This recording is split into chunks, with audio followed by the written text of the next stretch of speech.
And that's what it is, kids. It's a party. We're here to celebrate their union. Oh, you're looking at me like I got 10 heads.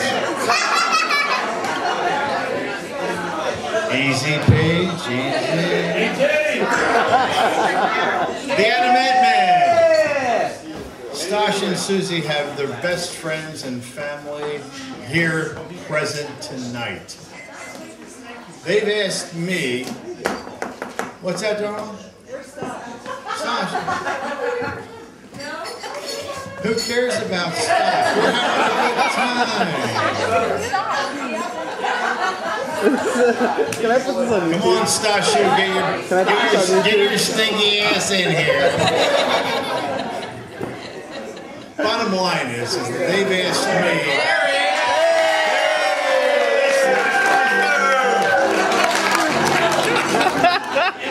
Me too. Throw it out.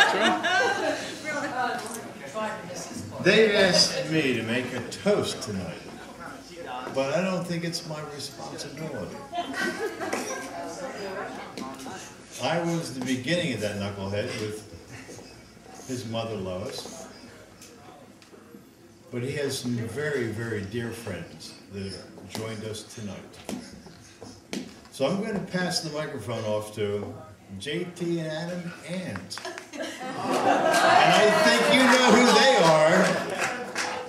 And I feel that they have a better opportunity to break his... I'll be polite. Than I should.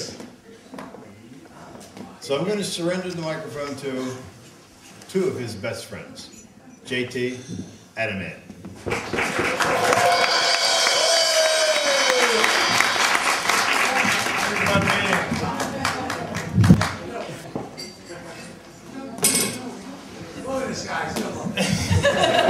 Thank you. You'll regret that later. So about 15 minutes ago, I was up at the bar, and Stosh's dad came over to me and said, it would be a good idea if you gave the speech. And after down a shot of tequila, I still didn't think it was a good idea. With Stosh, and right from the heart, it's easy to do because I can't say enough good things about him. He's my best friend, and I love him to death. And I love the person that he's with. And actually, my lovely date, Janae, had to compete for her date because my mom. That's a Freudian slip.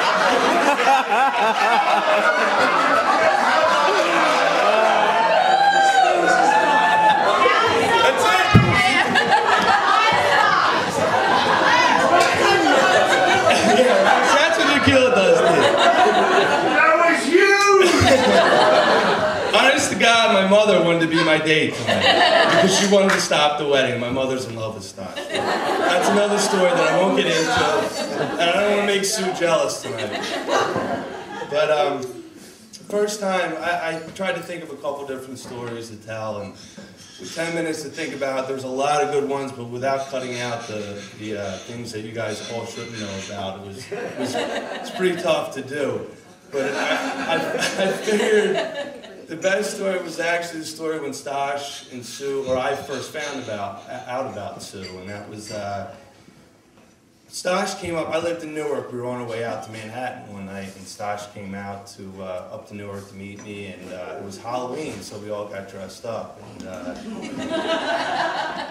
I had no idea what Stosh was going to be dressed up in, and he actually came up with another buddy of ours, Mike, who's not here tonight, but Mike dressed up in a normal Halloween costume, a doctor's outfit, and I had something. I was Superman or something. But I go to answer the door, and I pull the door open. I didn't even recognize the guy. I fell back 5 feet. Stosh is in, you can picture Stosh, with his round face and a goatee and a wig on in a French maid's costume. It was one of the funniest things, and I'm not the only one that thought it was funny. All of New York was stopping him to take a picture of him. It was hilarious. And he had real boobs. Like the next morning, we had to sleep over there. The next morning, cab drivers were honking at him and people were asking him to show us. And Stosh obliged. Stosh had no problem with that. But anyway, to get to that's really not the point of the story. Actually, so we're on our way. We're waiting for the subway, and Stosh gets a phone call. And we're waiting. Luckily, the subway took about 40 minutes that night. And he got a phone call, and we had no idea who it was. But Stosh got all weird and was like, being real private and everything. And it was Sue. And Sue had actually gone to Uno's that night to have a drink with some coworkers, and our friend Marty bartends there, and she was inquiring about Stosh, and he said, you know, why don't you give Stosh a call? You know, she was going on and on how she had a crush on Stosh like everyone else in high school. Including yourself. Yeah, apparently. We said we're going to keep that quiet. So she called, and from there he said, you know, I asked him who he was talking to, and he said, oh, Sue Augustus. He's like, I think I'm going to go out with her next weekend. And from then on, you know, here we are now. And it was,